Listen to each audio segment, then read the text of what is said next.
Josué capítulo 23, por favor. Josué capítulo 23. Y como te decía la semana pasada, y tú mismo puedes verlo ahí en tu Biblia, estamos ya en el final de la historia, ¿no? Y sabes, pocos relatos, al menos hasta hoy, me han conmovido tanto como este. Y cuando digo conmovido, no estoy hablando de que Dios me haya hablado de una manera diferente o que Dios me haya hecho alguna revelación especial, mística, fuera de este mundo.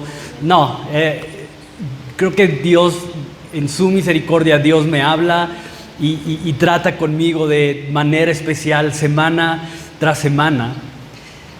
Cuando digo conmovido, hablo más de una porción que literalmente tocó mi corazón y de alguna manera me hizo sentir el peso de esa neblina que Santiago usa para describir lo pasajero y lo efímera que es la vida en comparación con la eternidad que nos espera del otro lado del puente, ¿no? Porque no sé si sabías esto, pero tú y yo estamos atravesando un puente, ¿no? Cuando nacimos entramos en un camino, en una senda, donde al llegar al final de esa senda nos espera una eternidad. Y Santiago dice, la vida es como neblina que aparece por un poco tiempo y luego se desvanece. Y leer Josué capítulo 23 como que me dio, no sé, yo sé que he jugado mucho con esto, pero no sé si es la edad, no sé si es el calor, no sé, pero como que he estado muy sensible en temas de este tipo, ¿no?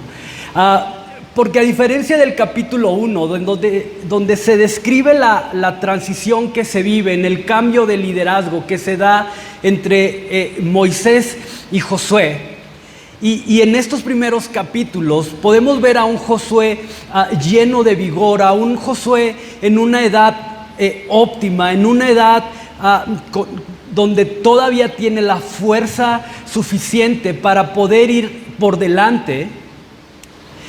Ahora en el capítulo 23 vemos a un hombre viejo y en la etapa final, no solamente hablando de su ministerio, no solamente hablando en cuestión a su liderazgo, sino también en la etapa final de su vida.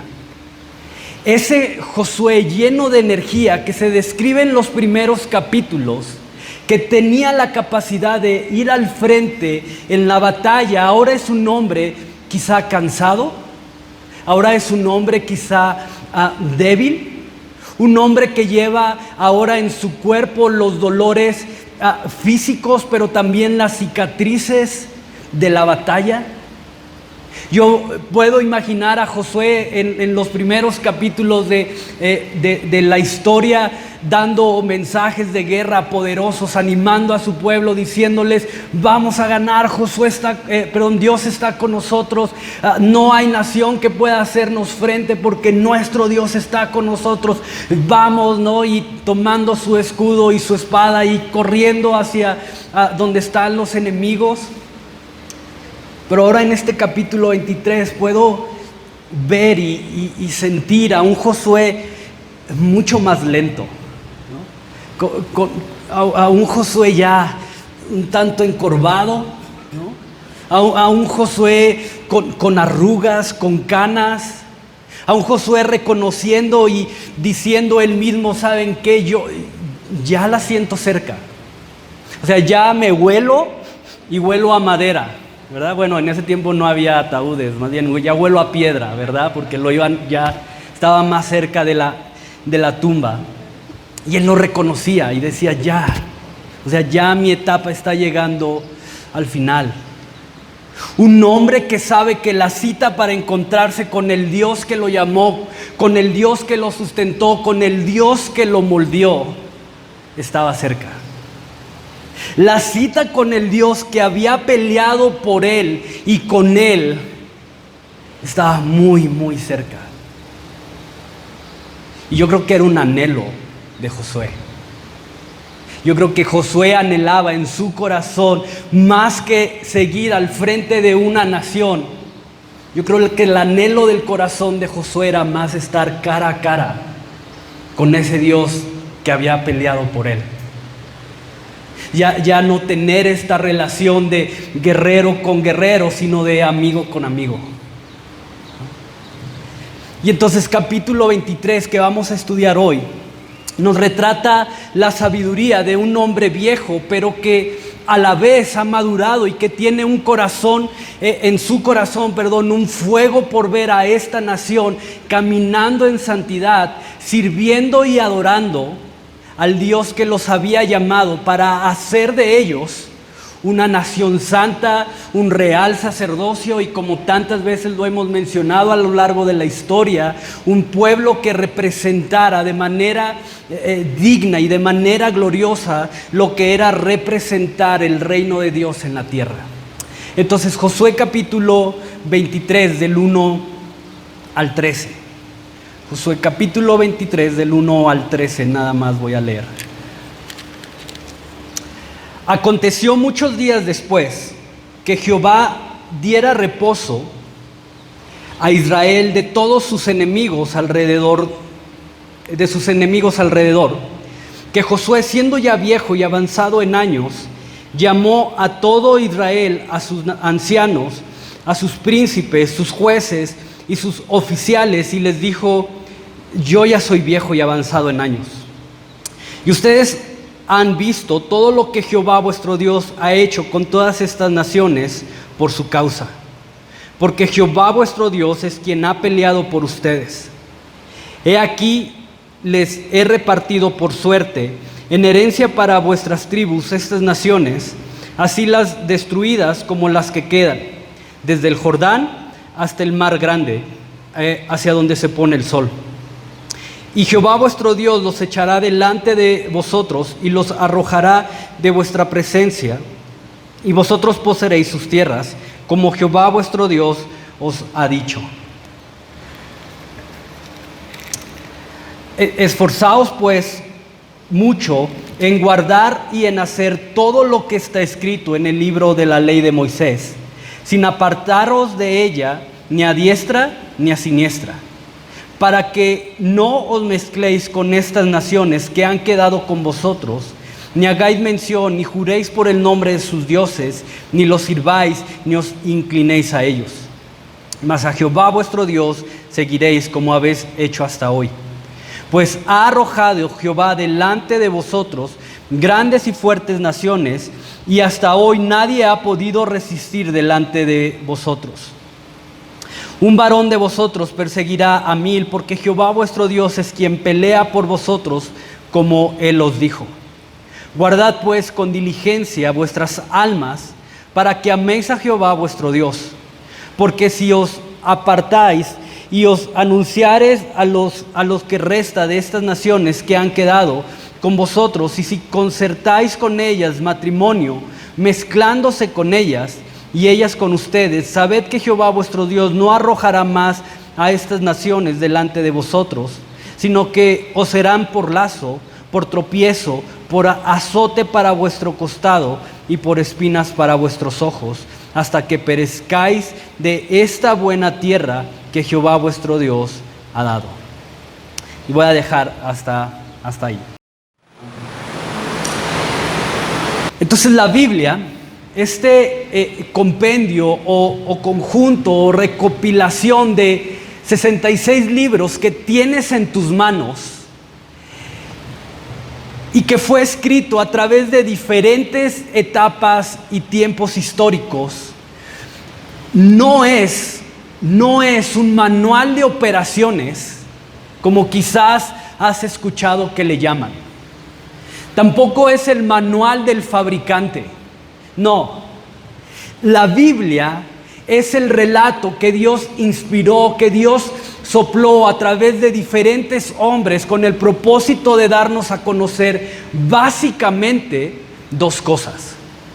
La primera es una historia que básicamente se puede dividir en 3 etapas o en 3 guiones. La primera es la historia de la creación, cómo Dios creó todas las cosas, visibles e invisibles. La segunda es la historia de la caída del hombre. Cómo dejándose engañar, siguiendo otra voz que no era la voz de Dios, el hombre cayó en pecado y trajo ruina. Y la tercera es la historia de la redención, cómo Dios movió todas las cosas, puso todos los medios para salvar, para rescatar de esa ruina en la que el hombre había caído por sí mismo. Y hay quien puede, o hay quienes agregan una cuarta etapa, y es la etapa de glorificación. No voy a entrar en detalles de eso, pero es básicamente el reinado de Dios por la eternidad junto a su iglesia, junto a ti y a mí. Y el segundo propósito tiene que ver con la revelación de los atributos y la obra de Dios mismo, de manera que cualquier concepto, cualquier idea, cualquier imagen, cualquier pensamiento acerca de Dios que no nazca de lo que Él ha revelado de sí mismo, termina siendo incompleto en el mejor de los casos, o termina siendo profundamente equivocado.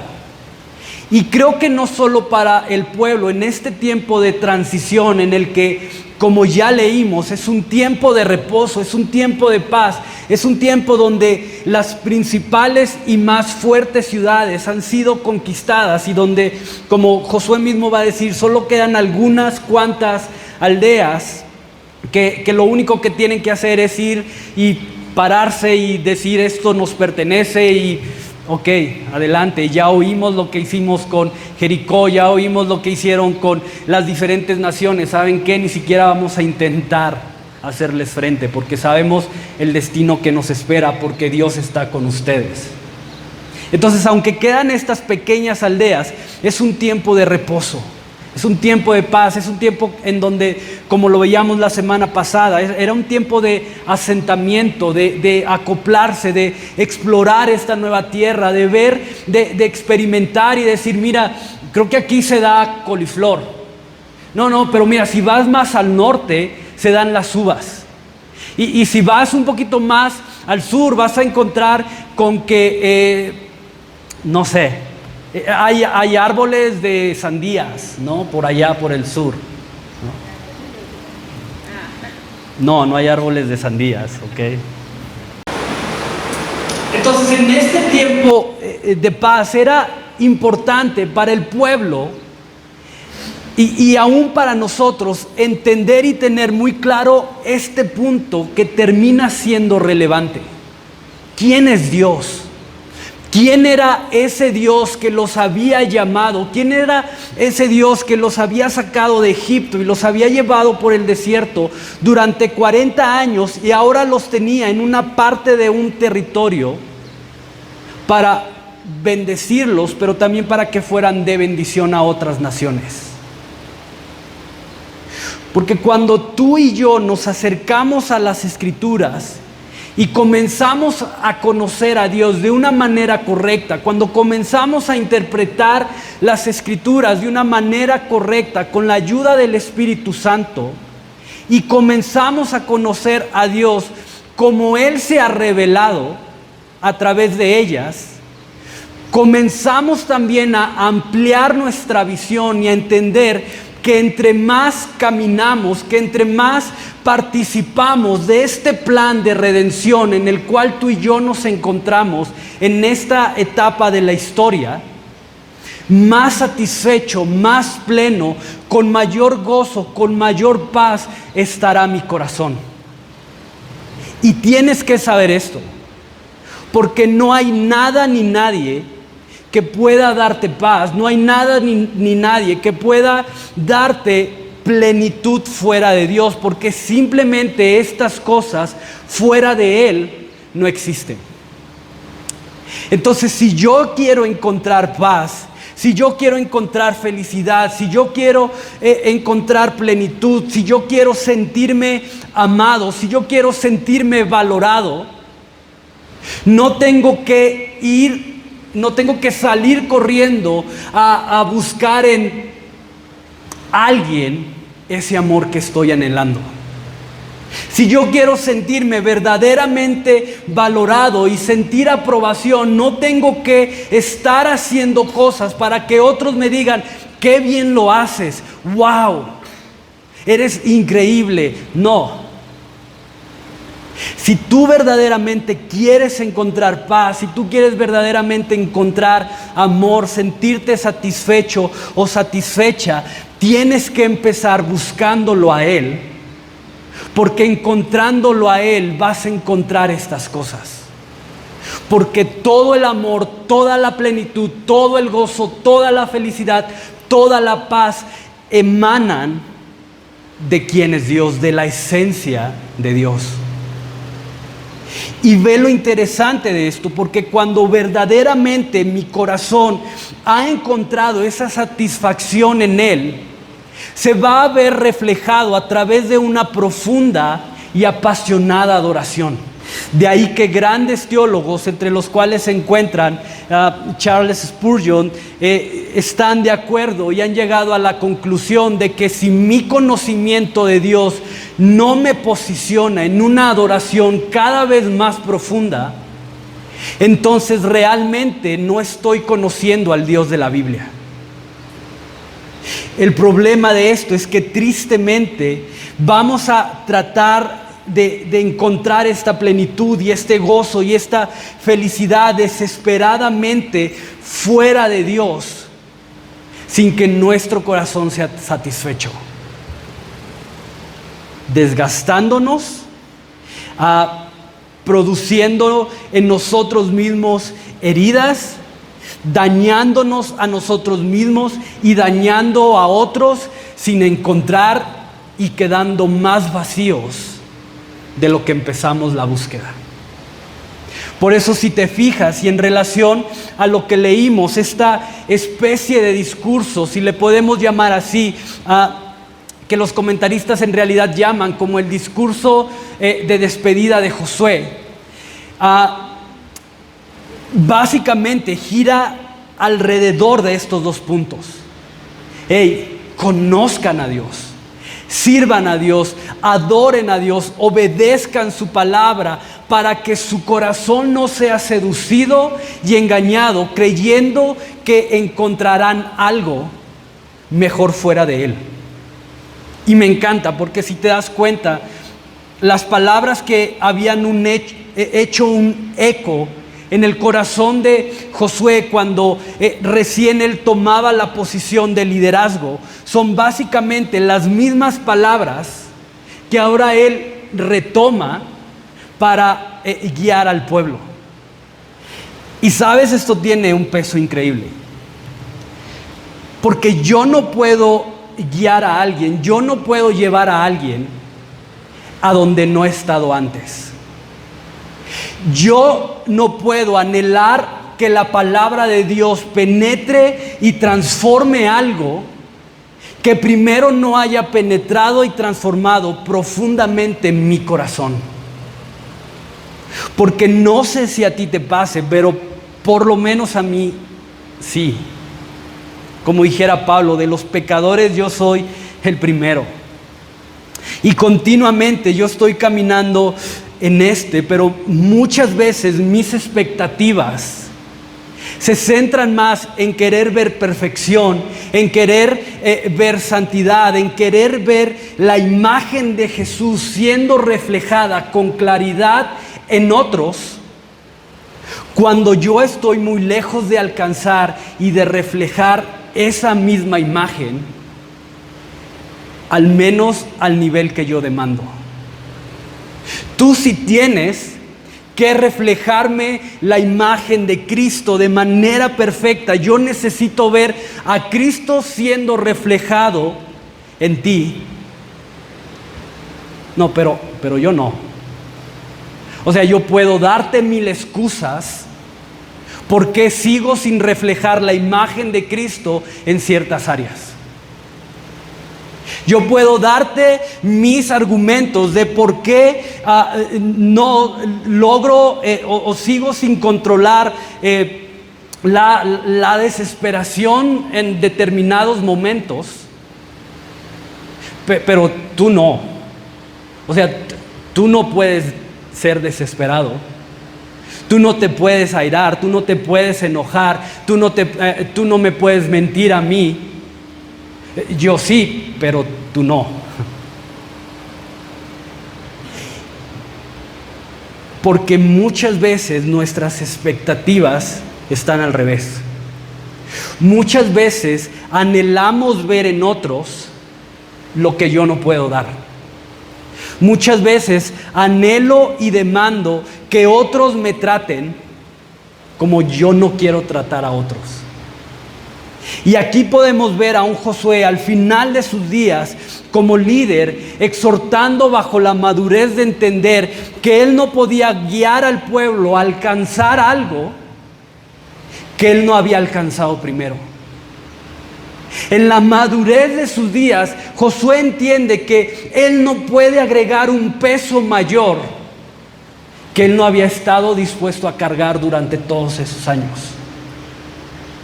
Y por eso las mismas palabras que Dios le dice a él al iniciar su ministerio son las mismas palabras que ahora él viene, se para y habla en frente de su pueblo. Esfuércense. Sean valientes, esfuércense en cumplir las palabras de la ley, no se aparten ni a derecha ni a izquierda. Ahora quiero que veas este detalle súper importante también aquí, porque si comparamos los tiempos, cuando Dios le dice a Josué, esfuérzate y sé valiente para que hagas todo lo que la ley manda, es un tiempo en el que van a entrar en una temporada de guerra. Es un tiempo en el que la conquista de territorios va a estar presente. Es decir, va a ser una temporada donde va a haber mucha actividad, donde va a haber mucho movimiento y donde el fracaso o la victoria estarían directamente ligadas a su capacidad de obedecer y mantenerse firme en la palabra. Si ustedes obedecen, si ustedes guardan los mandamientos, ¿saben qué? La victoria está asegurada. Pero ahora esfuérzate para que hagan todo lo que está escrito se da bajo un contexto de reposo en donde el tema de la guerra y el tema de la conquista pasan a un segundo plano para dar lugar y establecer como prioridad un tema que tiene que ver directamente con el corazón. Chécate, versículos 6 y 7 son la clave de todo esto. Josué 23, 6 y 7. Esfuércense pues mucho en guardar y en hacer todo lo que está escrito en el libro de la ley de Moisés, sin apartarse de ello, ni a diestra ni a siniestra, para que no se mezclen con estas naciones que han quedado con ustedes, ni hagan mención, ni juren por el nombre de sus dioses, ni los sirvan, ni se inclinen a ellos. Para que no se mezclen con las naciones que queden entre ustedes. Entonces ve lo interesante de esto, porque Josué entendía que la batalla más importante, la batalla más violenta que le quedaba al pueblo por librar, no sería por un territorio. Eso ya había quedado súper claro, eso ya estaba más que comprobado, que la batalla no era por un territorio, sino algo mucho más profundo y de mayor peso. La batalla más importante para el pueblo era una batalla por su corazón. Esfuércense en guardar la ley, esfuércense en guardar mi palabra, esfuércense en obedecer, no se aparten para que su corazón no sea seducido y conquistado por otra cosa. Un escritor escribió en alguno de sus libros, hablando de ser seducido, hablando de ser atraído por cosas que no son Dios. Él escribió esto: la forma más efectiva de mantener al enemigo alejado es manteniendo a Cristo cerca. La forma más efectiva de mantener la tentación, de mantener el ser atraídos y seducidos por cosas que no son Dios, es teniendo a Cristo cerca de nosotros. Y curiosamente, la ley daba testimonio de Jesús, y yo creo profundamente que Josué de alguna manera podía ver en la ley algo más que simplemente reglas y ordenanzas que seguir. Si Josué les dice: esfuércense en obedecer, esfuércense en seguir el camino, no se aparten, es porque él sabía que en esta ley había algo más que simplemente reglas y ordenanzas que seguir. Yo creo que él podía ver en la ley la fuente para conocer el carácter y la profundidad del amor de Dios. Entonces, a través de esto, lo que Josué hace es invitarles a conocer a ese Dios. Y para ti, para mí, en teoría, es fácil. Tenemos toda la historia completa en la Biblia. Tenemos desde Génesis hasta Apocalipsis. Tenemos el panorama de dónde inicia, en dónde va la historia y cómo va a terminar. Pero ellos no. Ellos tenían simplemente 10 tablas con 10 mandamientos y escritos, algunos escritos de Moisés. Y esa era la única fuente de su conocimiento de Dios. Habían visto milagros, habían visto algunas otras cosas, habían visto cómo el río Jordán se abría para que ellos pudieran pasar, habían visto cómo se derribaban murallas. Sí, habían visto estas cosas, pero el panorama de ellos era muy limitado, a diferencia del panorama que tú y yo tenemos hoy. Pero te repito, yo creo que Josué podía ver de alguna manera que en la ley había algo mucho más que ordenanzas, había algo mucho más que mandamientos simplemente a seguir. Él entendía de alguna manera que al acercarse a esta ley, que entre más el pueblo se acercaba a esta ley y la hacía suya, más profundo era el conocimiento, más profundo era el conocimiento de quién era ese Dios y de cuánto los amaba. Ahora es interesante porque de alguna manera Josué también conocía el pulso del corazón del pueblo, y en base a eso él puede ver el riesgo y las amenazas que había alrededor de ellos. Y quiero que veas lo profundo de esto, porque lo que conquiste tu corazón tendrá también tu adoración. Déjame repetir eso. Lo que conquiste tu corazón va a tener también tu adoración. Y ojo, porque el problema no sería que el pueblo se mezclara y terminara adorando a otros dioses, porque al final eso simplemente vendría siendo la manifestación externa de algo que internamente ya había ocurrido. Es decir, si el pueblo se desviaba y se mezclaba y comenzaba a ir detrás de esos dioses, era porque su corazón ya había sido conquistado por otra cosa. Y sabes, ese es el verdadero problema, que muchas veces termino cediendo y dejo que mi corazón sea conquistado por otra cosa que no es Dios, no tanto porque lo que se presente delante de mí sea demasiado bueno o valga realmente la pena, sino porque he perdido de vista el valor eterno y la satisfacción eterna que solamente Dios nos puede dar. Y no nos pusimos de acuerdo, y estas cosas me encantan. No nos pusimos de acuerdo, pero Ceci empezó leyendo Isaías 57, ¿no? que habla de todos estos ídolos. Y ella decía: intenté vivir la vida sin Dios y no pude. Creí que sin Dios iba a encontrar cosas diferentes, que iba a encontrar cosas nuevas, cosas que me iban a llenar, cosas que me iban a traer más gozo, traer mayor satisfacción. Pero ¿sabes qué? No lo encontré. Y terminé un viaje de 180 grados No, sí, 180 grados. O 360 grados, no sé. No soy bueno para gramática.